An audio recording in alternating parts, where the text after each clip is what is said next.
प्रियाजू ने यहां बुलाया है वो द्वंद्व विमुक्ता पद में स्थित करने के लिए बुलाया है।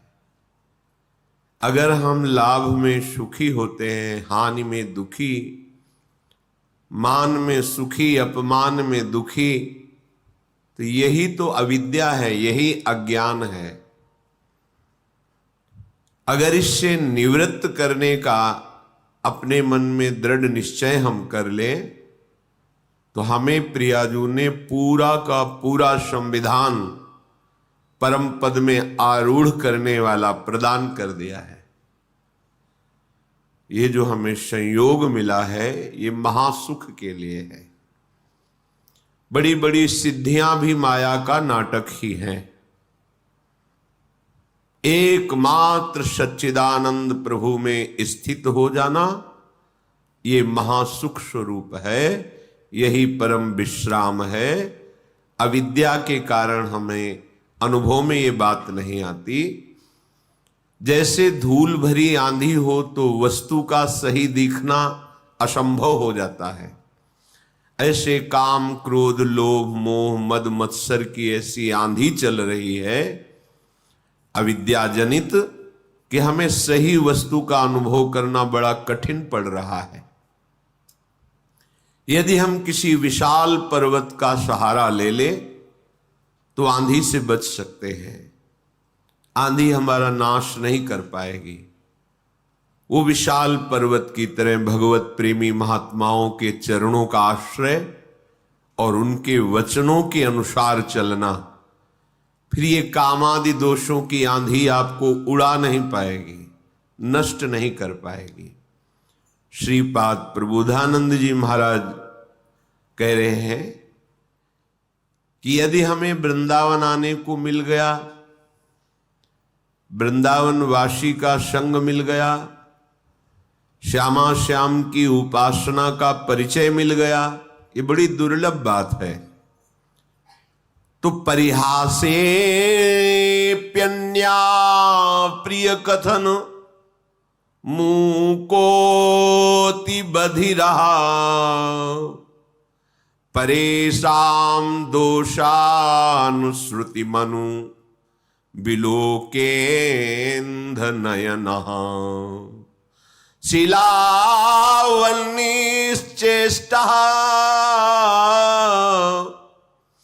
परवपुषि बाधा लव विधौ कदा वत्स्याम्यस्मिन् हरिदयित वृंदावन वने।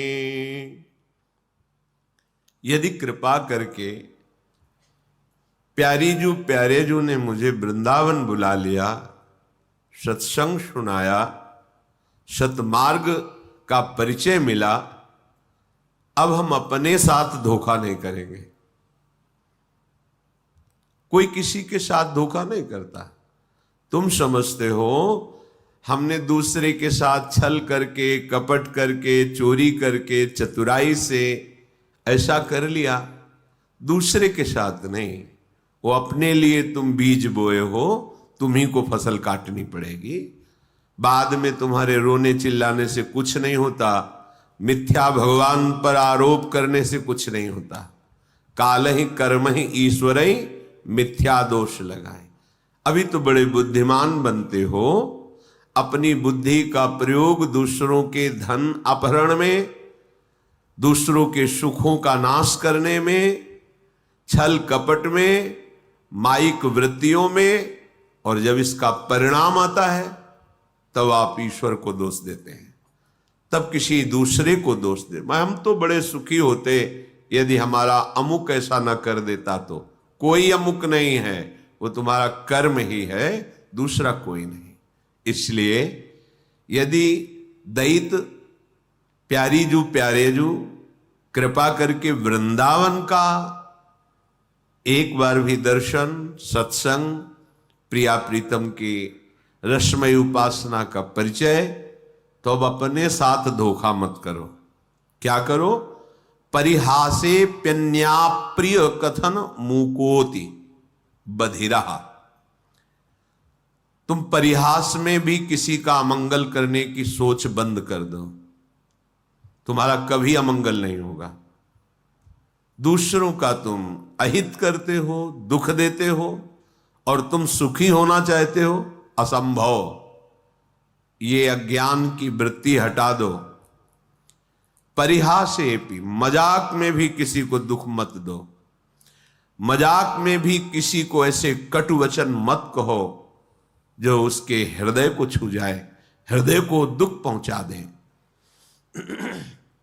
और यदि तुम्हारा कोई अपमान करके कड़वी बात कहे तो बोले बधिरा, बहरे बन जाओ, सुनो ही मती, नहीं सुनना। जैसे कोई पागल आदमी हमें गाली दे, अपनी कुचेष्टाएं हमारे ऊपर करे, तो हमें ये रहता है पागल है। ऐसे ही त्रिगुणात्मिका माया के द्वारा जिनके ज्ञान का अपहरण कर लिया गया है, सतमार्ग के पथिक की वो अवहेलना करें, निंदा करें, दोष दृष्टि करके, दोष निकाल करके उनको प्रकाशित करें, वर्णन करें, कोई फर्क नहीं पड़ना चाहिए, क्योंकि वो बेचारे पागल हैं। त्रिगुणात्मिका माया अविद्या के द्वारा उनकी बुद्धि मलिन कर दी गई है।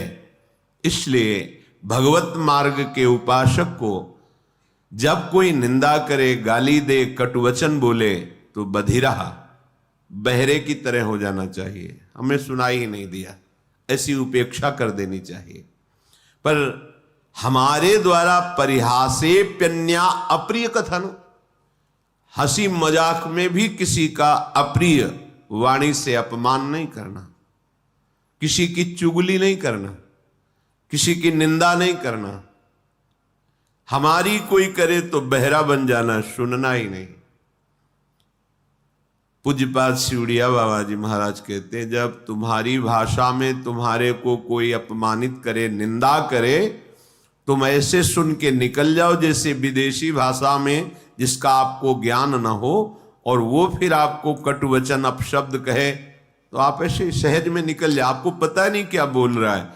जब पता हो क्या बोल रहा है फिर भी हमारे अंदर कोई फर्क ना पड़े, तो समझो हम उपासक हैं अध्यात्म मार्ग के। परेशान दोषानुश्रुतिमनु विलोकेंध नयन, जब दूसरे के कोई ऐसे हमें दोष दिखाई देने लगे कि देखो ये तो वृंदावन में आके ऐसा कर रहा है, ये तो ऐसा कर रहा है, या कहीं भी, तो समझना चाहिए हमारे पतन का समय आ गया है। पहचान है ये, परदोष दर्शन, परदोष वर्णन, परदोष श्रवण, ये परमार्थ में पर्दा डाल देते हैं, पता ही नहीं चलेगा अध्यात्म किसे कहते हैं।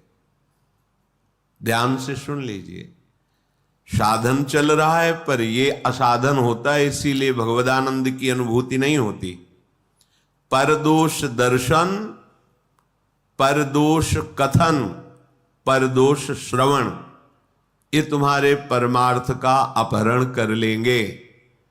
इसलिए परेशान दोषान श्रुतिमनु विलोकेंध नयनः, दूसरे के दोष ना तो आंखों से देखने हैं, ना श्रवणेंद्री से सुनने हैं, ना वाणी से कहने हैं।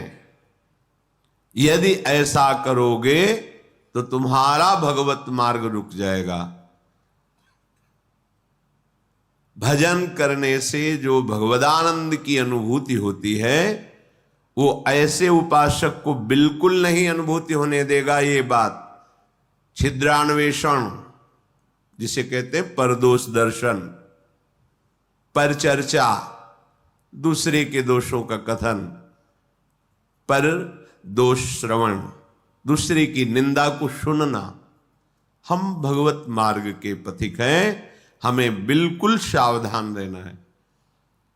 ये बात जहां होने लगे, जो व्यक्ति करने लगे, जोर से बोलो राधा राधा और चल दो, उससे तुम्हारा मंगल नहीं होने वाला। उस व्यक्ति से जो परदोष दर्शन करता है, परदोष वर्णन करता है, परदोष श्रवण करता है। श्रीपाद कह रहे हैं, शीलावन्निश्चेष्टः परवपुषी बाधा लव विधौ। जब तुम्हें कोई कष्ट पहुंचावे तो पत्थर सरीखे हृदय के हो जाओ, कठोर हृदय, सह जाओ चुपचाप। जैसे पत्थर में चोट पहुंचावे तो कोई फर्क नहीं पड़ता, ऐसे ही तुम्हारे ऊपर कोई फर्क नहीं पड़ना चाहिए। ये भगवत प्राप्ति के लिए सहनशीलता अनिवार्य है। तो कोई भी हमें पीट के चला जाए, हम सह जाएं, ऐसे तो बहुत अत्याचार बढ़ जाएगा। नहीं, ऐसे तो कोई हमें पीट के ही चला जाएगा, नहीं। तुम्हारे समीप भगवद आश्रित हो, भगवान का रक्षा कवच लगा हुआ है। करो सदा तिनके रखवारी, जिम बालक राखे महतारी।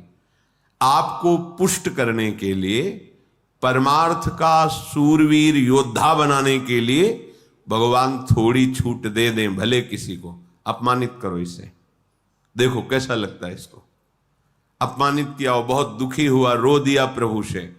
फिर प्रभु किसी न किसी रूप में शास्त्र, संतजन, गुरुजनों से समझाएंगे, ये तुम्हारी स्थिति ठीक नहीं है, सहना सीखो। जब ये द्वंद्वों को सह जाओगे तब महाप्रेम को सहने की सामर्थ्य आएगी।